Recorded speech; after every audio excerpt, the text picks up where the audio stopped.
नमस्कार दोस्तों, मेरा नाम है विशाल और मैं आप सबका स्वागत करता हूं स्टॉक बॉक्स के बिजनेस स्टैंडर्ड एनालिसिस वीडियो में।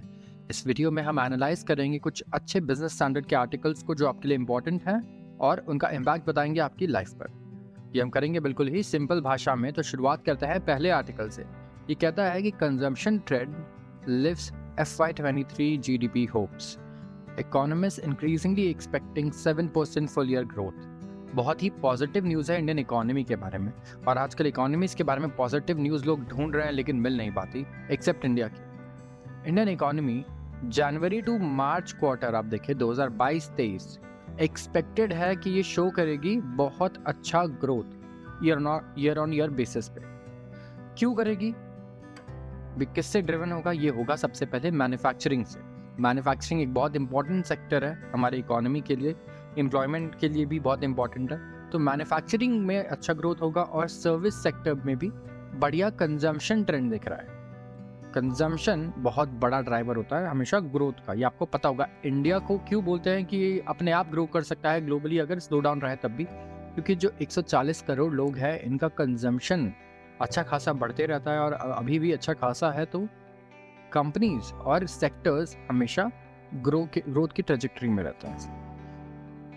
तो और ये भी कहा गया है कि ये इससे एक प्राइवेट इन्वेस्टमेंट इन सेक्टर्स में भी ज़रूर बढ़ेगी अगर इस तरीके से इतना अच्छा प्रॉस्पेक्ट्स ये शो करता है। हमारी जीडीपी अभी जो डेटा आया था लेटेस्ट 4.4% उसने शो किया था। अक्टूबर टू दिसंबर क्वार्टर की बात हो रही है, हम क्वार्टरली बात कर रहे हैं यहाँ पे। और क्वार्टर 4 में कह रहे हैं FY22 के 4% था। ऑफिशियल प्रिंट रिलीज होगा अभी, NSO करता है ये, नेशनल स्टैटिस्टिकल ऑफिस, ये जो भी डेटा है हमारा, तो उससे डेटा आएगा। एंड FY23 के लिए एक्सपेक्टेड ये है कि इंडिया 7.1% का ग्रोथ रेट अचीव कर सकता है। एंड ये एक इम्पैकेबल रिकॉर्ड होगा अगर इंडिया इस टाइम पे कर पाता है, क्योंकि पूरी दुनिया में स्लो डाउन है। आप देखिए जर्मनी में रिसेशन उन्होंने अनाउंस किया, US में ग्रोथ रेट मिनिमल है, ऑलमोस्ट हमेशा कहा जाता है कि रिसेशन की कगार पर है। इसके अलावा यूरोप का हाल भी बिल्कुल बेहाल है। तो इंडिया आप कह सकते हैं कि एक ब्राइट स्पॉट है, क्योंकि जो हमारा सबसे बड़ा कंपेटिटर जो चाइना है वो भी कुछ अच्छे रिजल्ट्स नहीं शो कर पा रहा। कंजम्पशन का डेटा उनका भी बीच में बेटर आया, बट मैन्युफैक्चरिंग और जो भी बाकी डेटाज हैं वो बहुत ही अभी डल है। तो इसीलिए इंडिया के पास अभी बहुत बड़ी अपॉर्चुनिटी है एंड वी हैव टू सी कि इंडिया कैसे कैपिटलाइज करता है अलग अलग पॉलिसीज से और रिसोर्सेज से इन अपॉर्चुनिटीज को। अगला आर्टिकल है टेस्ला के बारे में। टेस्ला's U-turn on India with plans to import and sell cars off the table. Elon Musk flagship is exploring the challenge prospect of an assembly plant for a cheaper electric vehicle. Senior Tesla delegation supply chain function से आए और उन्होंने मुलाकात की हमारे प्रधानमंत्री office में जाकर, और कॉमर्स मिनिस्ट्री में भी उन्होंने जाकर मुलाकात की। और ऐसा बिलीव किया गया कि ये जो एग्जीक्यूटिव्स हैं मुंबई EV मैन्युफैक्चरर के, वो 2 दिन के विजिट पे थे लास्ट वीक भी। अब इंडिया और टेस्ला का रिलेशन थोड़ा अजीब रहा है। टेस्ला ने पहले इंडिया में कहा कि हम बाहर से कार इंपोर्ट करेंगे और इंडिया में सिर्फ बेचेंगे, तो गवर्नमेंट ने कहा ठीक है आप करिए, लेकिन उस पर लगेगा बहुत ही हैवी इंपोर्ट ड्यूटी। टेस्ला ने कहा मैं बेचना ही नहीं, और ये बात बिल्कुल सही है। टेस्ला US और यूरोप में भले एक इलेक्ट्रिक कार रेवोल्यूशन शायद ला पा रहा हो, लेकिन इंडिया में इसका कोई काम नहीं हो पाएगा। अगर आप 60-70 लाख से अपने कार की प्राइसिंग शुरू करते हैं तो इंडिया जैसे कंट्री में ये मॉडल सक्सेसफुल नहीं हो सकता। और EVs अगर ये एक नेचर और जो इकोनॉमिक डैमेज है जो पूरे एनवायरमेंटल को ख़राब करके हो रहा है, इसको कम करने के लिए EVs को लॉन्च किया गया है, ताकि हम एनवायरमेंट को प्रोटेक्ट करें। जो हमारा कॉस्ट ऑफ कैपिटल एनवायरमेंट को बचाने में जा रहा है वो भी आगे और कम हो, राइट? हर चीज़ में फ़ायदा हो रहा है उससे। लेकिन क्या ये हो पाएगा अगर एक कार 80 लाख में बिके इंडिया में? नहीं। अगर 10 लोग सिर्फ EV ड्राइव करेंगे उससे हमारे एनवायरमेंट पे कुछ फ़र्क नहीं पड़ने वाला। अगर हमें करना है EV को सक्सेसफुल, तो सबसे पहले उसके प्रोडक्शन को ग्रीन करना है, फिर उसके बाद हम EVs में से यूज़ करेंगे तो फ़ायदा होगा, फर्स्ट स्टेप। उसके बाद EVs भी अफोर्डेबल होना चाहिए। तो अगर 100 में से कम 50 लोग भी अगर आपकी कार नहीं अफोर्ड कर पा रहे हैं तो वो कोई प्रॉब्लम सॉल्वर है ही नहीं। तो इंडिया के लिए Tesla is not a solution. तो पहले इन्होंने अपना प्लान कैंसिल कर दिया और बहुत टफ अपोजिशन में मिला इन्हें, और उसके बाद अचानक से अब ये इंटरेस्ट शो करना शुरू करना है इंडिया में। और मल्टीपल सोर्सेज जो अवेयर हैं उन्होंने कहा है कि rather than CBU duty reductions, Austin Texas headquartered multinational is looking for long term stability. इन्होंने कहा कि जो कम्प्लीटली बिल्ड यूनिट बोलते हैं हम, जैसे CBU, अगर आप इंपोर्ट करते हैं तो उस पर अच्छा खासा टैक्स देना पड़ता है, आपको पता है 100% टैक्स लग जाता है, शायद उससे भी ज़्यादा लग जाता हो। एंड कंपनी ने कहा हमें वो डिस्कस ही नहीं करना, हमें डिस्कस करना है एक लॉन्ग टर्म ऑल्टरनेटिव। हम चाहते हैं कुछ लॉन्ग टर्म रिलेशनशिप बनाए इंडिया के साथ, और ये तभी होगा जब वो इंडिया में कार मैन्युफैक्चर करे।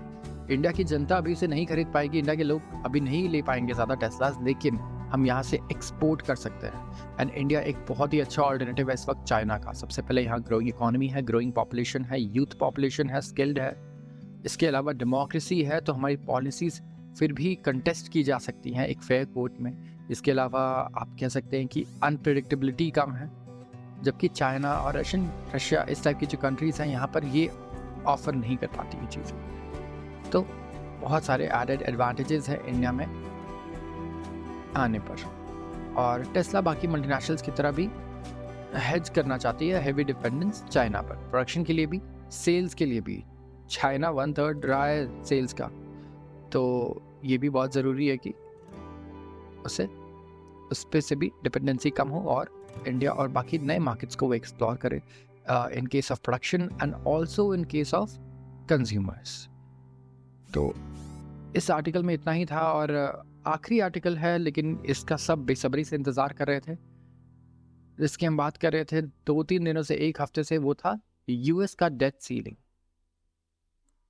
अब US में डेट सीलिंग के लिए बहुत चर्चा हो रही थी। लोग कह रहे थे कि US डिफ़ॉल्ट ना कर दे और उसकी रेटिंग्स कम ना हो जाए, इसकी वजह से बहुत नुकसान होगा, पूरी दुनिया के मार्केट्स भी क्रैश कर सकते हैं। इसके बारे में कई वीडियो है जो आप हमारे चैनल पर जाके देख सकते हैं और इस टॉपिक को समझ सकते हैं, क्योंकि ये आप तभी समझ पाएंगे जब आपने इसके पुराने फॉलोअप्स लिए हैं। और फाइनेंस में ऐसे न्यूज़पेपर्स में बहुत टॉपिक्स आने वाले हैं जो आपको शायद समझ में ना आए। तो मैं आपको बस ये बता दूँ कि वाइट हाउस और रिपब्लिकन नेगोशिएटर्स ने मिलकर एक टेंटेटिव डील रीच किया जहाँ पे डेट सीलिंग को बढ़ा देंगे और जो डिफ़ॉल्ट का थ्रेट है उसे ख़त्म करेंगे। प्रेसिडेंट जो बाइडेन और हाउस स्पीकर केविन मैकार्थी, जो उन्होंने एग्रीमेंट को सील किया 90 मिनट फ़ोन कॉल पे, उन्होंने, अरे यार इसको कट कर, उन्होंने कहा कि हमें अभी बहुत काम करना है।